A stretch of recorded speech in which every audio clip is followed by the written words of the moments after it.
গরমে হাঁসফাঁস করছে রাজ্যবাসী। তো এই গরমের হাত থেকে রক্ষা পেতে দক্ষিণবঙ্গের কোন কোন জেলাগুলোতে বৃষ্টির পূর্বাভাস রয়েছে, এ ব্যাপারে ঠিক কী বলছে আলিপুর আবহাওয়া দপ্তর, চলুন সম্পূর্ণ খবরটি জেনে নেওয়া যাক। দহনের মধ্যেই স্বস্তির বার্তা। কাল থেকেই দক্ষিণে বিক্ষিপ্ত বৃষ্টি। বৃহস্পতিবার দক্ষিণবঙ্গ জুড়ে বৃষ্টি, রবিবার পর্যন্ত চলবে বৃষ্টি। দক্ষিণবঙ্গে আগামী কদিন এবং উত্তরবঙ্গেও আগামী কদিন ভারী বৃষ্টির পূর্বাভাস। উত্তরবঙ্গের জেলাগুলিতে আগামী কদিন ভারী বৃষ্টির পূর্বাভাস। রবিবার পর্যন্ত দক্ষিণবঙ্গে বৃষ্টি চলবে। বৃহস্পতিবার দক্ষিণবঙ্গ জুড়ে বৃষ্টি চলার পূর্বাভাস।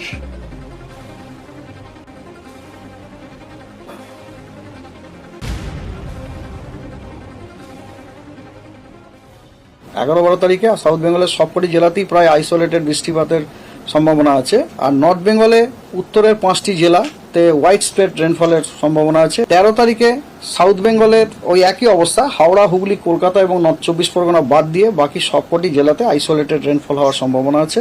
এবং নর্থ বেঙ্গলের 5টি জেলাতে হোয়াইট স্প্রেড রেনফল আছে সম্ভাবনা আছে এবং বাকি জেলাগুলিতে ফেয়ারলি হোয়াইট স্প্রেড রেনফল হওয়ার সম্ভাবনা আছে। 14 তারিখে সাউথ বেঙ্গলের সব জেলাতেই স্ক্যাটার্ড রেনফল হওয়ার সম্ভাবনা আছে এবং নর্থ বেঙ্গলে উত্তরের 5টি জেলাতে হোয়াইট স্প্রেড রেনফল এবং বাকি জেলাগুলিতে ফেয়ারলি হোয়াইট স্প্রেড রেনফল। 15, 16, 17 এই 3 দিনই কিন্তু সাউথ বেঙ্গলের সবকটি জেলাতেই ফেয়ারলি হোয়াইট স্প্রেড রেনফল হওয়ার সম্ভাবনা আছে এবং নর্থ বেঙ্গলের উত্তরের 5টি জেলাতে হোয়াইট স্প্রেড, বাকি জেলাগুলিতে ফেয়ারলি হোয়াইট স্প্রেড রেনফল হওয়ার সম্ভাবনা আছে।